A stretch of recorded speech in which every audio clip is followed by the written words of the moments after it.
Hello dear viewers and welcome to a new edition from your program Africa Today.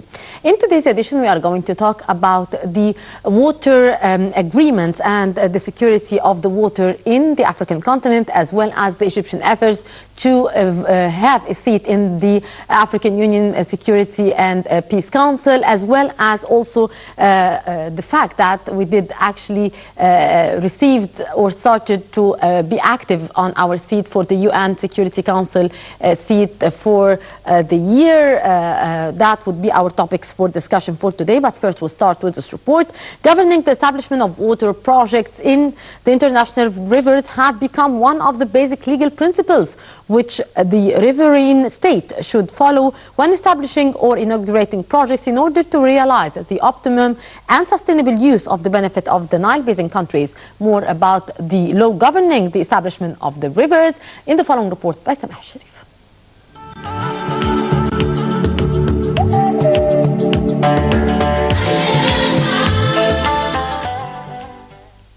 The legal commitments regulating the establishment of water projects on international rivers was the issue of a study over the Nile Basin.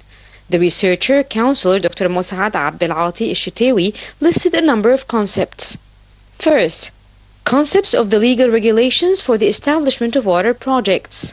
Riverine states should follow certain regulations when establishing or inaugurating river projects in order to realize the optimum and sustainable use for the benefit of the Nile Basin countries, in order to prevent the eruption of any international conflicts that might threaten the international peace and security. These regulations in general are presented in the no harm principle, in addition to the principles of water protection and management. The concept of protecting the riverine environment.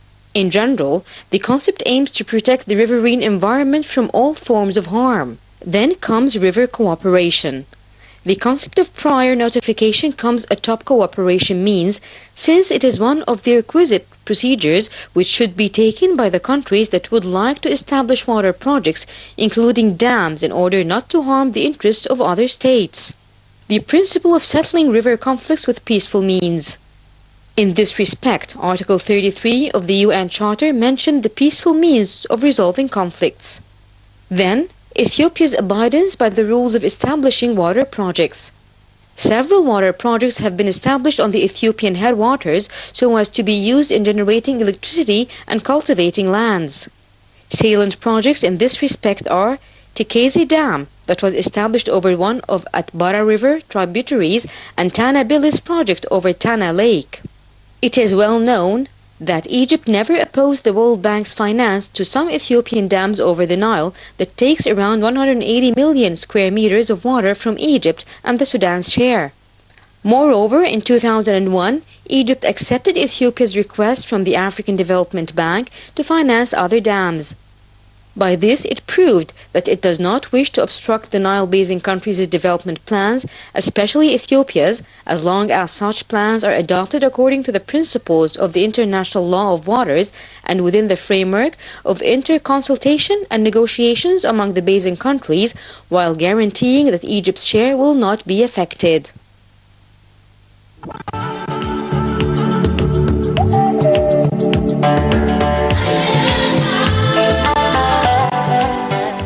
Welcome back. The Peace and Security Council, PSC, is a standing organ of the African Union for the prevention, management, of the conflict.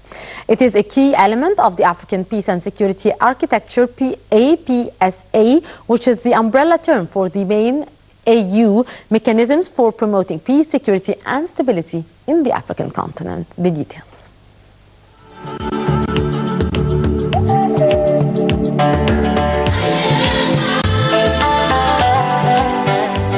Peace and Security Council of Africa was established to be a collective security and early warning arrangement with the ability to facilitate timely and efficient responses to conflict and crisis situations. The PSC's core functions are to conduct early warning and preventive diplomacy, facilitate peacemaking, establish peace support operations, and, in certain circumstances, recommend intervention in member states to promote peace, security, and stability. Under the Article 7 of the Protocol, the PSC's key powers include 2. Anticipate and prevent disputes and conflicts, as well as policies which may lead to genocide and crimes against humanity.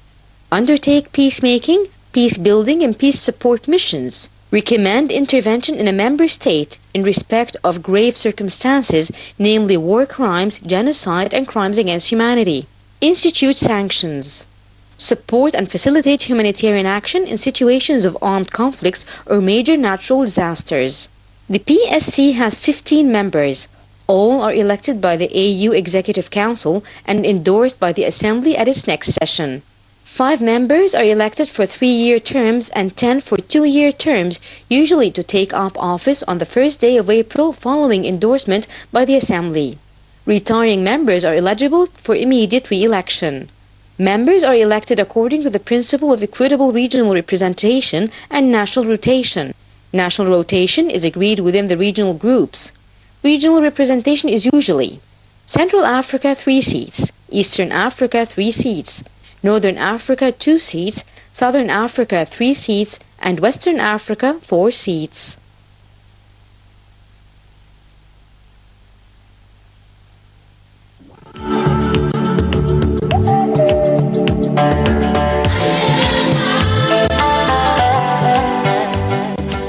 And welcome back, our dear viewers. As we promised, we are going to talk about the Egyptian efforts to gain a seat in the Peace and Security Council in the African Union, as well as also the fact that we have gained our seat in the non-permanent seat of the Security Council, which has started our activities there at the beginning of the year. Also, we are going to talk about the agreements and regulations concerning the establishments of water projects and dams in the African continent. We are very much delighted to have our very dear guest, Mr. Mohamed Elkhouly, the international media expert. Hello, sir, and thank you very much for being with us, and Happy New Year. Thank you so much, and Happy New Year. Thank you very much, sir. Sir, can we start first to shed a light about the Peace and Security Council in the African Union? To what extent this Peace and Security Council is important in regulating the conflict and the struggles in the African continent, taking into consideration, of course, that the Black continent is rich, unfortunately, in the level of conflicts, violence, and instability. Good.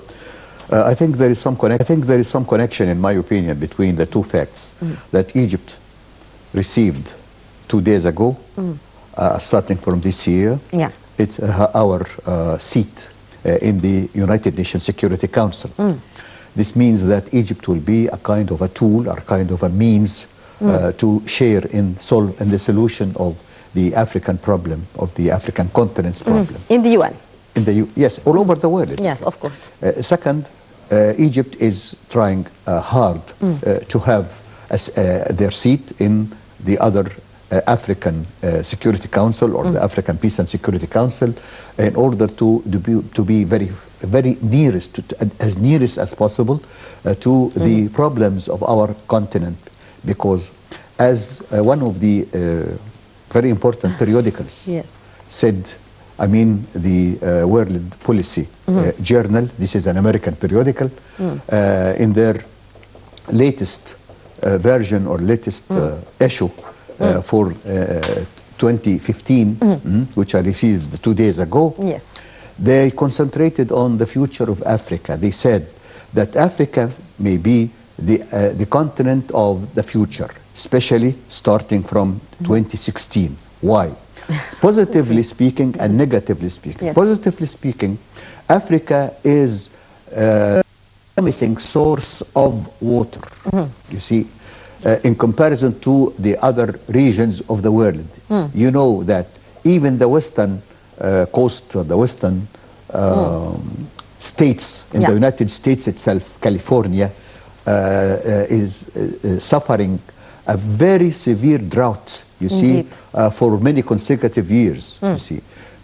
In the Tibet, the glaciers of the Tibet, the rivers of the Tibet are melting, still melting, and this melting means that you will lose huge quantities of water. And therefore they say that water will be the blue oil, or the blue gold of the future. The African continent itself they call it sometimes the virgin continent. Virgin means that Africa still have unexploited and untapped resources as far as especially water is concerned, and then the other materials. But sorry for interruption here, Mr. Mohamed, but although this is very true, because many laws are not regulating the distribution of water, the construction of projects and dams, we are facing and conflicts. That's the negative side, as I said, you see. Although and many countries are suffering from water scarcity in Africa as well. No, it's not scarcity. There is abundance of water, especially not only the rivers, among which is the River Nile or the Congo River. No, it is the rainfall, the annual rainfall in Africa, especially in the eastern coast, Ethiopia, for example, you see, and the eastern region.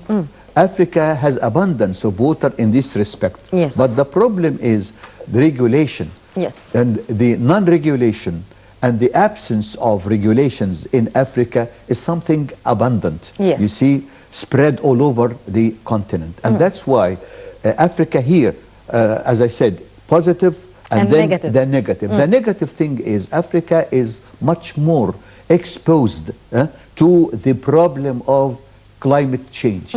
And that's what the Paris conference, the Paris summit, which was held in December, recognized that Africa is among the regions of the world which needed most a lot of care and therefore a lot of money. And that's why lately, let's say, 18 countries, mostly very developed countries, European and America and Russia and maybe China, pledged to offer $20 billion in order to start research work, field work for the change or the climate change, as I said. And these people will offer this along the coming 5 years, especially for the benefit of the problems, or to solve the problems of the African continent as far as the climate change is concerned. Yes. Because the climate change, you know, is caused also by sometimes, you know, the destruction of some forests in Africa. Yes, of course. It means the vegetation, you see, or the green service in some African continents are being wiped out. And this changes accordingly, of course, the whole climate system. change and the average rainfall, annual rainfall. This reflects in what? In strife, in civil wars, you see, because if people if the resources are not sufficient to feed the people will start fighting each other. And that's why some of the African countries, especially in West Africa, are fighting with each other.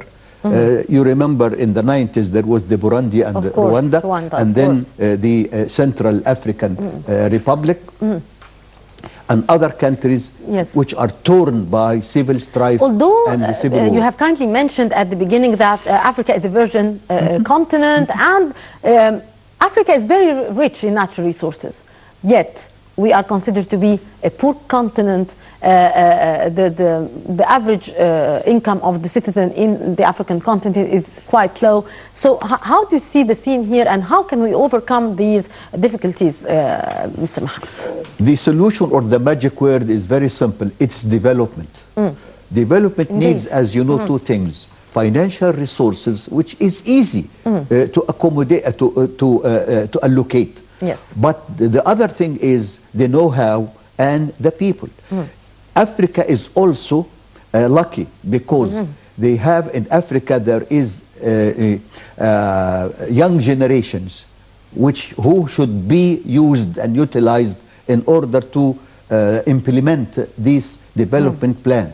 Yes. I'm comparing this continent with its young generations, you see, to Europe, for example, who is suffering now actually because of the aging of population, you see. Yes. And therefore, Africa should not export its people or its generation, young men across the Mediterranean, and some of them are drowned in the waters of the Mediterranean. How can we overcome that?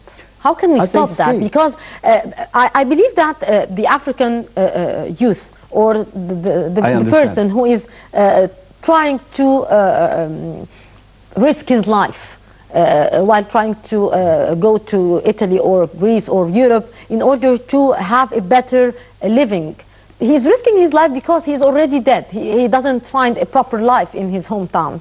So how can we give him a proper average living standard in order to stay and work? You have to start two things. First of all, a kind of, I'm not saying propaganda, an information campaign in order to try to raise the awareness of the young generations that there is a future is waiting for them in their own countries. This is but if, the sir, they are seeing a future, they leadership. wouldn't risk their lives. They wouldn't go to risk drowning in the sea. I'll tell you, because they are victims of what? They are subjects and victims of the propaganda of the dream. The dream, yes, that in Europe there is this kind of a promised paradise.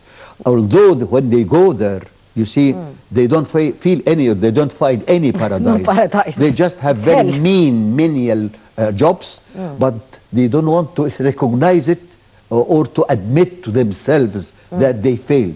They just they tolerate satisfy themselves, they swallow it, and they survive there. You see, under, you know, they are the underdogs of the European society, even due to their color. You see, still there is some discrimination, which is sometimes it's or sometimes very public, and sometimes it is subtle.